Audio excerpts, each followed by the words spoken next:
Let's just go ahead and hit up RFC Twitter Theater. I know we typically end the show with that, but I wanted to end the show with something else.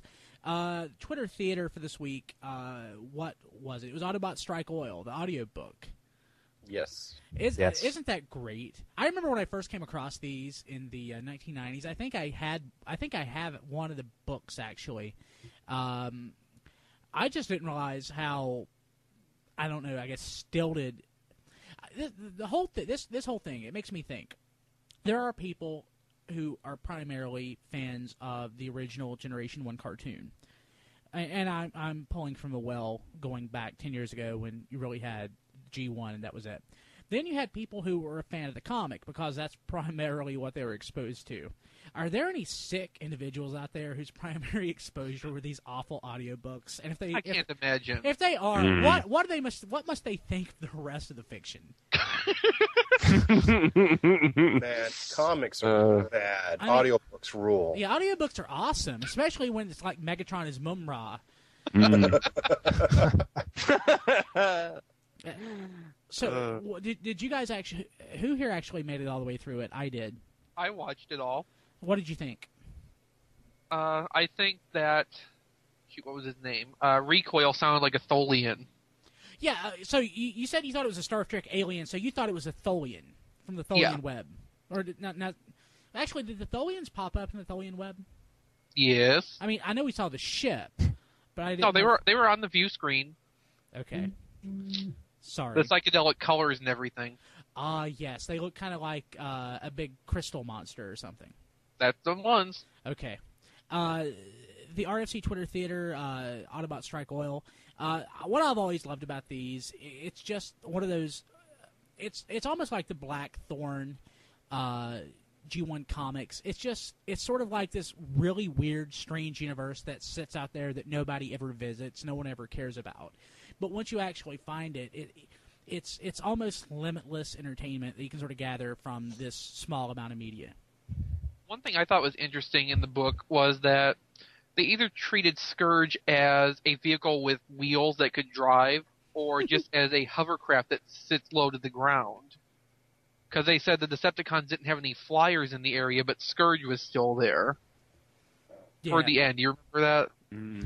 I was cooking dinner while listening to this. You really suck, Brian.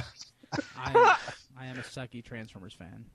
I was But playing one of the Monster sound Hunter, effects so- involved with Scourge's involvement there was the sound of screeching tires in a car crash. So Did you draw say, from that what you will. Did you say you were playing Monster Party, Rob? I was playing Monster Hunter. I wish I was playing Monster Party during Monster Party was such an awful and wonderful game. I was just like, Autobots, yeah. Hit things with bat. Hit things with bat. Okay. Hey, let's go ahead and take a quick break. We're going to join Turin, who's going to sort of reintroduce himself and share with you some news from Cybertron. We will be right back. Greetings, trans fans. Turin here, in a spectacular, notable, quietly unassuming return to Radio Free Cybertron after 8 years, or so. I'll try to quickly sum up my involvement in the Transformers fandom because hardly anyone cares. I was a big fan of Transformers as a kid, of course. Then I grew up, gave away my toys, and then I discovered Beast Wars as an adult, discovered ATT, started buying toys again like crazy, and was very involved on ATT and RFC from 1999 to 2001. I faded off the show back in 2001 because real life started taking up too much time and energy. With the aid of Stampy, the Japanese Transformer that turns into a cute little bunny rabbit, I ended up acquiring a girlfriend. She ended up being pretty high maintenance as it turned out, so I had less and less time for the Transformers fandom. And as well, I never really got into any of the fiction after Beast Wars. I did collect the toys, but I had less and less time for ATT, and in mid-2003, I was just gone. At that time, with the aid of Sea Spray, I had acquired an extremely hot 19-year-old redhead as my new girlfriend. All my time was spent with her, and I just stopped buying toys cold turkey, because I realized that I couldn't just spend my money on me anymore. I was going to be a family man and have responsibilities and junk. Since then, I've gotten married, I've been working very hard remodeling my house, and had a baby. Well, my wife did the last part. And my appreciation for Transformers had to be put on hold. Energon? Cybertron? Of these, I know nothing. The 2007 movie came out while my daughter was being born, so I didn't see it until 2008 when it came out on HBO. Transformers Animated? I actually chose not to watch it, knowing that I didn't really have time and I couldn't afford to be tempted to spend our money on new toys. So I've missed out on quite a lot. But recently, things have stabilized a bit with the remodeling, and a few months ago, I discovered some quite excellent Universe 2.0 toys that I had no idea existed, having been wandering in the wilderness, so to speak, for so many years. I bought a few, and boom, rekindled interest. I popped back onto ATT just in time to see Brian showing up himself, and he mentioned doing a 10th anniversary show as the last RFC. I told him not to call it the last show, but I had no idea he was going to just up and revive the thing. I'm a little disappointed I wasn't actually involved with the revival, but of course at the time, if I had been asked, I wouldn't have been able to participate anyway. But now, I return!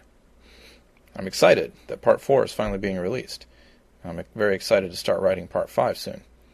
On the recommendation of Brian that the animated series is in fact better than G1 or Beast Wars, I've ordered Season 1 on DVD. His idea was for me to watch the series fresh and spoiler-free and review it as I go.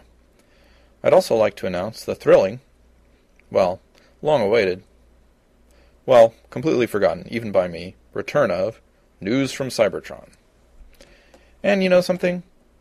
I don't really like the Michael Bay films. I don't like the movie design toys at all. I haven't seen animated yet, and therefore, there's an awful lot of merchandise and Transformers-related stuff I'm not buying, not watching, and not involved with. But you know what? It's still a great time to be a trans fan. News from Cybertron. Autobot medic Ratchet was placed under arrest today, under Article 104 of the Cybertron Code of Military Justice. He is charged with high treason, namely, lending aid and comfort to the enemy. He is accused of covertly crossing enemy lines and actually providing medical services to the Decepticons, the Autobots' mortal enemies, for too many eons to count. Upon his arrest, he waived his right to remain silent and apparently admitted guilt, saying, "I'm a doctor. That's what I do. When someone is injured, I treat them. I don't let bots die just because they wear the wrong faction symbol." He then began humming the theme tune to MASH, an Earth television show, and was led away to a detention facility. Special Prosecutor Prowell spoke to RFC reporters following the arrest. "This has been coming for a long time. We knew someone had to be helping the Decepticons, because they actually have no doctors of their own. We should have won this war ages ago. I'm afraid Ratchet will have to pay for all the suffering that has resulted from prolonging this conflict." Ratchet's defense attorney, Wheelie, issued a statement of his own. "Wheelie say, Ratchet no traitor, okay? Hippocratic oath is legit, so you must acquit." I agree with the bug. But then, I'm not crazy about any of you. We have a guest.